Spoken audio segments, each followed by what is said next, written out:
Boa tarde. Não vou me ater muito ao que os parentes já trouxeram, né? Dizer que eu me sinto honrada em estar compartilhando essa mesa com muitas pessoas e muitas experiências, em especial nossa grande liderança, Davi, que é uma referência em todos os territórios que a gente passa. A gente sempre vem para esse debate em situações de denúncia do que acontece de violações de direitos nos territórios. A gente sempre vê noticiando nas grandes mídias questões extremas, sempre coisas ruins, né? Mas os nossos territórios têm trazido muitas soluções a partir dos conhecimentos tradicionais e principalmente a partir do que nós construímos desses conhecimentos, né? Muito disso vem. Eu estou com 3 materiais aqui. Um é o livro Marcadores do Tempo, o outro é uma cartilha que foi construída recentemente na pandemia nas roças, nas terras indígenas do Oiapoque, muito construída pela AMIM. E um dos produtos que nós temos trabalhado há muito tempo no território, que é o açaí liofilizado em pó. Esses 3 materiais aqui são fruto dos planos de gestões territoriais e ambientais dos povos indígenas do Oiapoque e do plano de vida construído nos anos 2000. Esse material foi pensado pelos nossos mais velhos. Nossa geração está apenas executando o plano que eles fizeram para o futuro. Muito antes da gente cair nesse debate aqui, eles já estavam prevendo, como disse Davi, a partir dos nossos conhecimentos, dos nossos sonhos, quando a gente vai para o outro mundo se conectar. E quando os mais velhos construíram o nosso plano de vida, eles pensaram muito no que viria futuramente. E tudo que eles preveram nisso aconteceu, mas também aconteceu muita coisa boa. A nossa produção, a gente tem uma loja chamada Empório Aceio Oiapoque, que é uma iniciativa que vem desse plano. As lideranças perguntaram como é que a gente transforma um açaí que nós temos em grande quantidade no nosso território para gerar renda e gerar economia dentro do território, sem destruir. A gente trabalhou por muito tempo nos manejos de açaí, açaí da natureza, a gente não plantou nada, a gente apenas maneja. E aí começou esse grande projeto junto com os parceiros, o IAPE, a AMIM, as organizações indígenas do Oiapoque, todos os povos, né, envolvidos. E a gente começou um trabalho muito bonito e iniciar esse primeiro processo de começar a comercializar. No primeiro momento a gente começou os testes, né, a venda do material para atravessadores. No início a gente perdia muito produto, porque quem colocava o preço nesse material eram os atravessadores, e nós perdíamos produto. E depois a gente viu que isso não dava certo. A gente começou, o que a gente vai fazer? As nossas próprias batedeiras de açaí. Aí a gente vendia para as lojas na cidade. Eu fazia muito isso no início. E aí a gente via que o nosso açaí era de muita qualidade. E as pessoas diluíam e transformavam o que era 1 litro, eles transformavam em 2 litros e ganhavam a mais, com um açaí de super qualidade. Então a gente pensou na loja do açaí, que é uma loja que não só vende produtos de açaí no período de safra, mas ele vende produtos das mulheres indígenas, como os artesanatos, como farinha, entre outros produtos. E a partir disso a gente foi buscando também trabalhar tecnologias.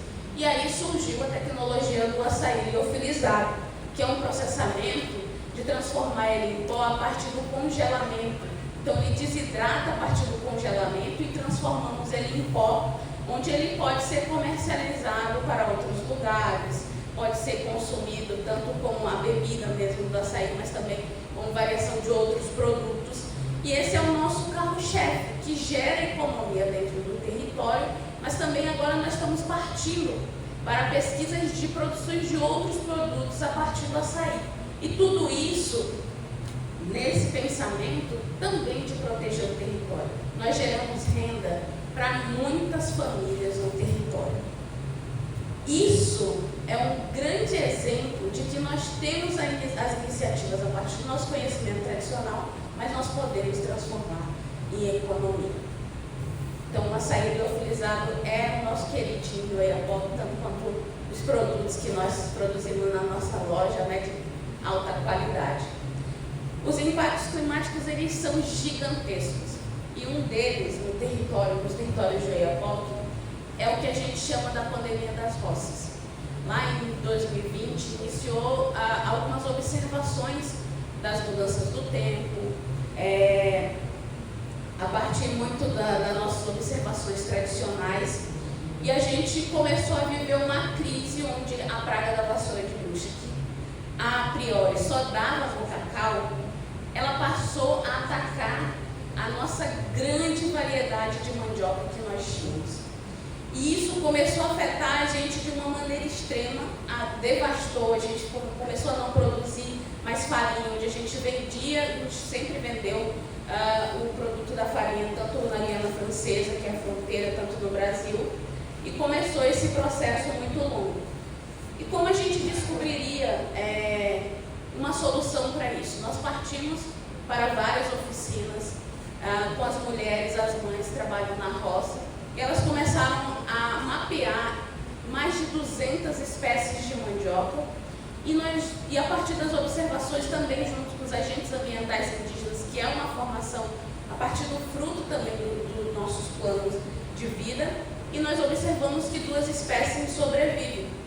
E agora nós estamos trabalhando em cima dessas 2 espécies, a partir desses conhecimentos. E nós transformamos isso num material impresso, porque as pessoas os órgãos vão no nosso território, e quando a gente descobre, a gente conta para eles. Eles queriam se apropriar desse conhecimento que não é deles, é nosso. Então, como a gente faz o nosso conhecimento tradicional virar também um conhecimento científico?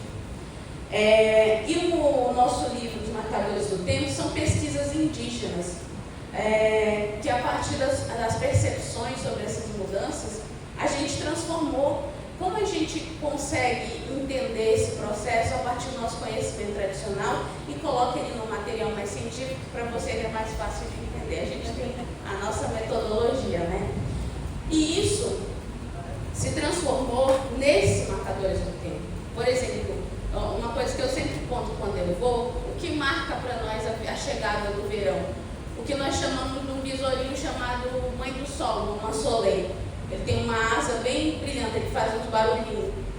Ele chega, a gente vê ele verdinho ainda, com a asa dele ainda não bem formada. A gente também faz umas coisas de cabelo, que é para a gente dançar no mês de outubro, na nossa festa tradicional. E quando ele chega, a gente já sabe que depois de 2 a 3 semanas, vai começar a parar o período da chuva. Então são essas histórias nesse formato que nós incluímos todos nos Marcadores do Tempo. E esse material se transformou num grande livro, onde mostra a nossa percepção sobre a mudança do clima a partir das observações tradicionais.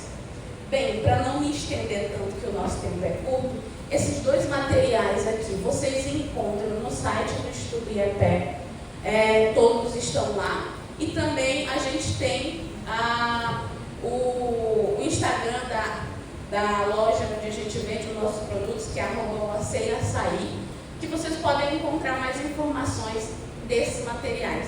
Mas é importante ressaltar, os nossos conhecimentos, eles também são científicos, eles também são tradicionais, e eles são soluções, porque a resposta somos nós. Muito obrigada.